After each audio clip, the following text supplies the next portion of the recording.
Here I am. I just came in from sweeping. It's the first sunny day we've had in 12 days. So, yeah, I'm a little waterlogged from all that rain. We didn't have a big rain. It was constant, drizzly, just kind of yucky rain. 12 days we had that. And I've had this picture that I'm going to show for a while, and I just wanted to make a quick video about it. I'm not even going to put up scriptures or anything about that or like that, because I have opportunity right now just to go ahead and do this real quick. Richard went to get us propane. He went to refill our propane tanks, and he always likes to do that before the season's over. And then we start out next year with full propane tanks for the furnace and the stove and whatnot here in the camper. Whew.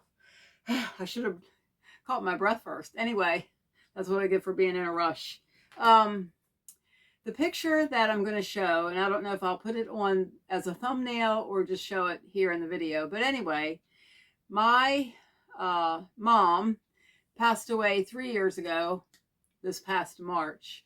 And we, have the four of her children, divided up the things that we grew up with, some furniture, pictures, that kind of thing.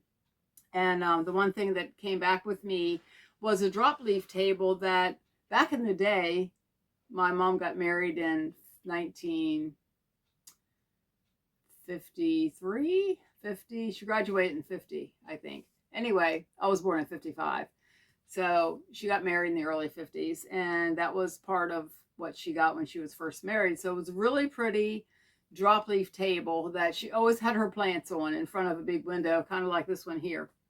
And every time she moved, which was, 2 or 3 times till she got into the house that she finally was in, that would come with her. Her plants would go on top of it, and it would sit in front of a window in the living room. And so that table came home with me. We put it in storage. I wanted to really fix it up because the top of the table, because she used it for her plants, was totally water marked. It was just ruined. The wood had split. So the table then, after we put it in our storage, it was just weak. It was very weak, and it probably could have been fixed, but it was one more thing. So I said goodbye to the table, and we took the legs off and we took it apart, and I took the drawer out. It had a little drawer in the end. I took that out and I kept that because the table had beautiful hardware on it. The drawer had a ring, like a ring pull, and then the legs had the, like I call them claw feet on the bottom of the legs. And so one of those legs went into our campfire. We were using that to kind of get rid of the wood after the table basically had fallen apart and it was in pieces. So anyway, it was sad. But anyway, that's what happens to things, right? So anyway, I wanted to save part of the table. So I saved the drawer and I saved the 2 little claw feet. And I want you to look at the difference in those claw feet. One of them came off the one leg and it was in the fire.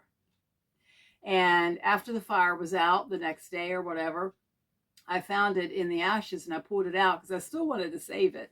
So you can see the difference between the one that went through the fire and they're metal, and the one that did not. The one that did not go through the fire has now rusted. Age has shown up. It's older than me. It's over 70 years old now. And I just wanted to mention that so many times the word of God will mention the fire of God. And I think a lot of times we have it misconstrued. A lot of times we think, oh, send down your fire, God. We're going to get your glory and your gifts, and we're going to get your power.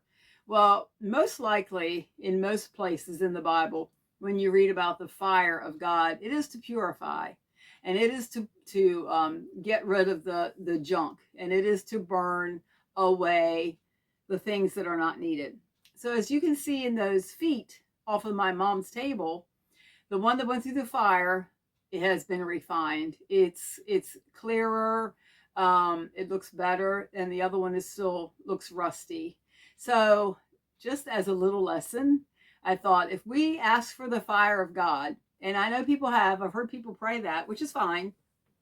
If you're going to ask for the fire of God to come down, make sure you know what you're asking for, because he's going to send a fire that purifies. And that's good. We need to be purified. We need to have the things that are in us that are not of him, that cannot serve a purpose, taken away. They need to be sometimes burned out of us.